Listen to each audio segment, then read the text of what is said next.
Hello दोस्तों, नमस्कार। स्वागत है आप सभी का हमारे इस चैनल अनुपम संगीत शास्त्र में। यदि आप संगीत विषय से किसी भी परीक्षा की तैयारी कर रहे हैं तो हमारे साथ अवश्य जुड़िए, क्योंकि हम संगीत से संबंधित महत्वपूर्ण प्रश्नों को लाते रहते हैं। आइए प्रश्नों की ओर चलते हैं और सबसे पहला प्रश्न है कि संगीत शब्द किस भाषा से आया है। संगीत शब्द किस भाषा से आया है? तो ये संगीत शब्द जो है आपका संस्कृत भाषा से आया है। किससे आया है जी? तो संस्कृत भाषा से संगीत शब्द को लिया गया है। अगला प्रश्न है कि संगीत का शाब्दिक अर्थ क्या है। संगीत का शाब्दिक अर्थ क्या है? तो संगीत का शाब्दिक अर्थ यहाँ पर में गायन, वादन और नृत्य का सम्मिलित रूप है। यानी गायन, वादन और नृत्य के सम्मिलित रूप को ही हम संगीत कहते हैं, संगीत का नाम देते हैं। आइए अगला प्रश्न है कि संगीत के कितने अंग माने जाते हैं। तो संगीत के 3 अंग माने जाते हैं। कौन कौन से? तो गायन, वादन और नृत्य, जैसा कि ऊपर बताया गया। संगीत के 3 अंग माने जाते हैं और इसमें भी सबसे मुख्य रूप से आपका यहाँ पर में गायन माना जाता है। गायन।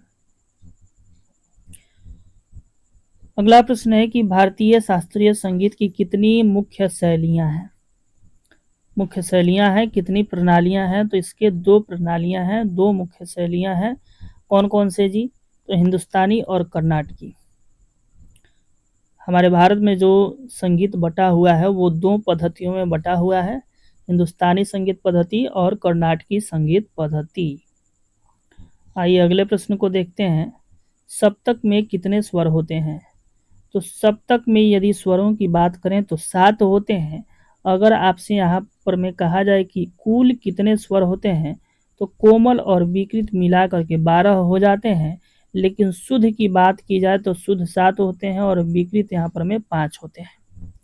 ठीक है, तो कुछ इस तरह से याद रखिएगा कि यदि केवल स्वर पूछा जाए तो 7 है, कुल स्वर पूछा जाए तो 12 है। और 12 कब हो जाता है? तो जब हम विकृत स्वरों को भी मिला देते हैं। आइए अगला प्रश्न है कि 7 स्वरों के नाम बताइए। वो कौन कौन से स्वर हैं जिनकी संख्या 7 है, उनका नाम बताना है।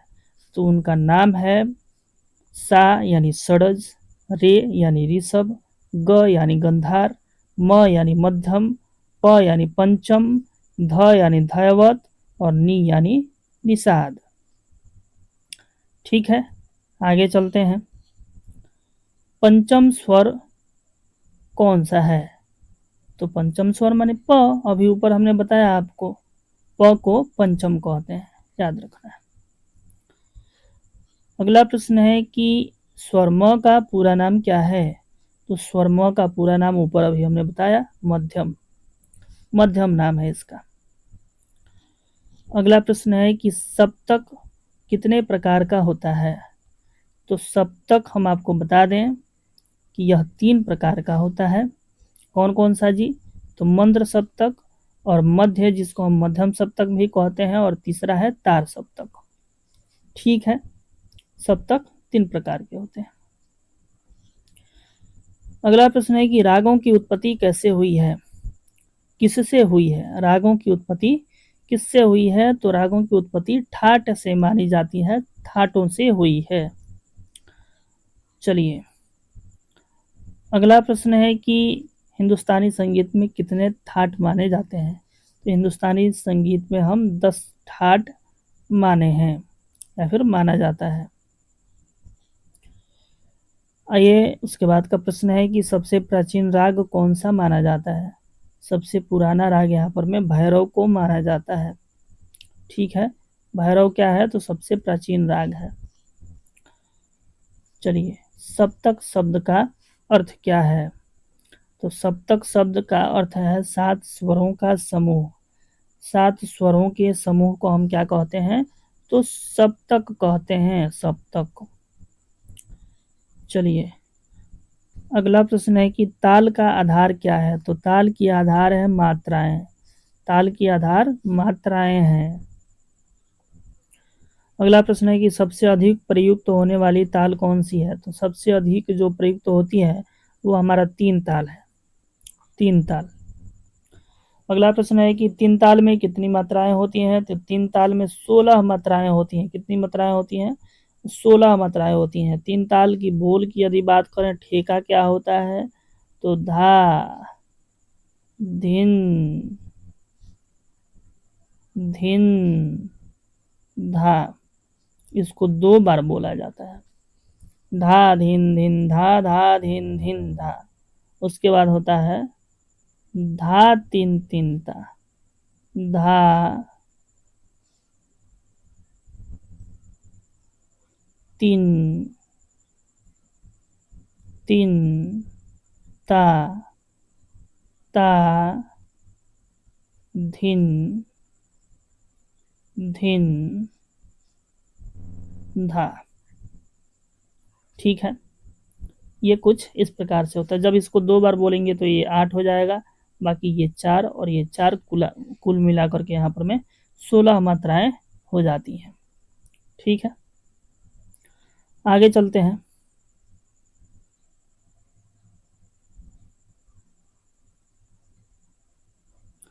हमारा अगला प्रश्न है द्रुत लय का अर्थ क्या है?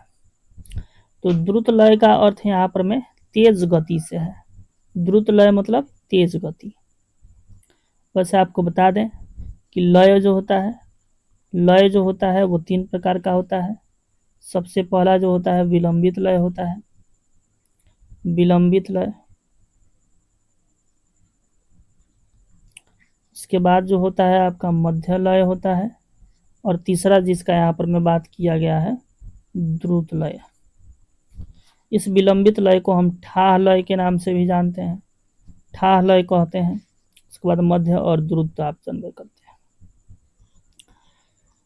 चलिए एक आवर्तन में क्या होता है? तो एक आवर्तन का मतलब होता है कि एक ताल की सभी मात्राओं का एक पूरा चक्र। जैसे 3 ताल की हम बात करें, जैसे कि ऊपर हमने बताया, तो धा धिन धिन धा, धा धिन धिन धा, धा तीन तीन ता, ता धिन धिन धा, ये जाकर के एक आवर्तन पूरा हो गया। तो कुछ इस प्रकार से आप समझ सकते हैं। आइए अगला प्रश्न है कि झपताल में कितनी मात्राएं होती हैं? तो झपताल में 10 मात्राएं होती हैं। अगला प्रश्न है कि तबला किस प्रकार का वाद्य है? तो तबला एक ताल वाद्य है और वाद्यों की श्रेणी में यह अवनद वाद्य की श्रेणी में आता है। किसकी श्रेणी में आता है? तो अवनद वाद्यों को 4 प्रकार से विभाजित। वाद्यों के कितने प्रकार माने गए हैं जी? तो 4 प्रकार माने गए हैं। कौन कौन सा है? तो तत्व वाद्य है, दूसरा सुशीर वाद्य है। कौन सा है? तो सुशीर वाद्य है। तीसरा औनद वाद्य है, और चौथा आपका घन वाद्य है। तो ये 4 वाद्य हैं। उसी में से ये आपका जो तबला है ये ताल वाद्य है, औनद वाद्य की श्रेणी में आता है। अगला प्रश्न है कि वीणा किस वाद्य वर्ग में आती है? तो वीणा जो है आपका यह क्या है? तो तार है से निर्मित होता है, इसलिए यह आपका तत्ववादी की श्रेणी में आएगा, तत्ववादी की श्रेणी में आएगा। चलिए अगला प्रश्न है कि बांसुरी किस वर्ग का वाद्य है? तो बांसुरी आप जानते हैं कि इसको फूंक करके बजाया जाता है, ये वाद्य वाद्य है। कहने का मतलब है कि जिसमें भी हवा के उपयोग से ध्वनि उत्पन्न हम करते हैं उन वाद्यों को हम सुशीर वाद्य की श्रेणी में रखते हैं, सुशीर वाद्य। ठीक है, तो यह जो आपका है ये सुशीर वाद्य की श्रेणी में आएगा, इससे फूंक करके बजाया जाता है। और यही नहीं, हारमोनियम भी हमारा सुशीर वाद्य ही है, शहनाई भी सुशीर वाद्य है, बंसी जिसको हम क्या मुरली भी कहते हैं वह भी हमारा सुशीर वाद्य ही है।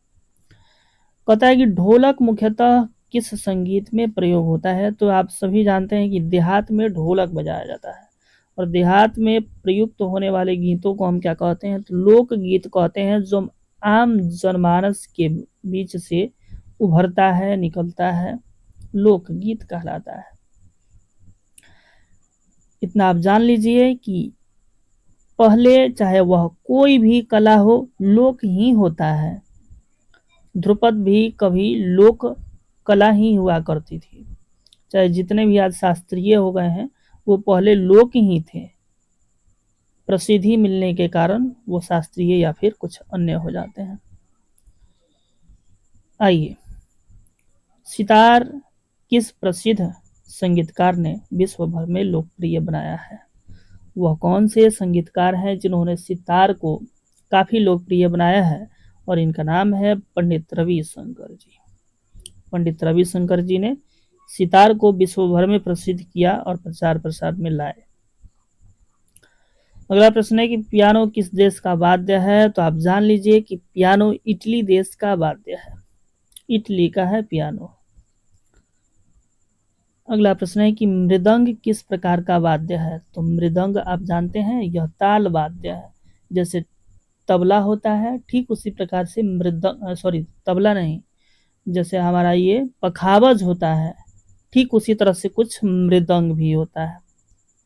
ठीक है, तो अगला प्रश्न है कि सारंगी किस वर्ग का वाद्य है? सारंगी किस वर्ग का वाद्य है? तो सारंगी भी तारों के द्वारा निर्मित होता है, इसलिए एक तत्वाद्य है। अगला प्रश्न है कि संतूर किस क्षेत्र का वाद्य है? तो कहा जाता है कि संतूर जो है वो कश्मीर क्षेत्र का वाद्य है। इस वाद्य का जो संबंध माना जाता है वो कश्मीरी से माना जाता है। चलिए, अगला प्रश्न है कि तानसेन किसके दरबार में नवरत्न थे? तानसेन को किनके दरबार में नवरत्न की उपाधि मिली और उन राजा ने या फिर उन बादशाह में अपने नवरत्नों में से एक इन्हें भी शामिल किया? तो वो थे आपके अकबर। कौन थे? अकबर। चलिए, अगला प्रश्न है कि उस्ताद बिस्मिल्लाह खान किस वाद्य के लिए प्रसिद्ध थे? तो साथियों, उस्ताद बिस्मिल्लाह जी का नाम कौन नहीं जानता। आज भी शादी और ब्याहों में उनकी प्रसिद्ध शहनाइयों के धुन गूंजते हैं। तो ये आपके शहनाई वादक थे। चलिए, पंडित भीमसेन जोशी किस घराने से जुड़े थे? तो आप सभी जानते हैं कि इनका घराना जो था वो किराना घराना। पंडित भीमसेन जोशी, किराना घराना। तो साथियों, हम इतने ही प्रश्नों के साथ समाप्त करेंगे। बाकी यदि आप जो कुछ भी हमसे पूछना चाहते हैं, कमेंट में अवश्य ही लिख करके बताइए। और आप हर रोज इस प्रश्नों का अभ्यास करना चाहते हैं तो हमारे साथ जुड़ सकते हैं, चैनल को सब्सक्राइब कर सकते हैं। बाकी आपकी मर्जी। जय हिंद, धन्यवाद।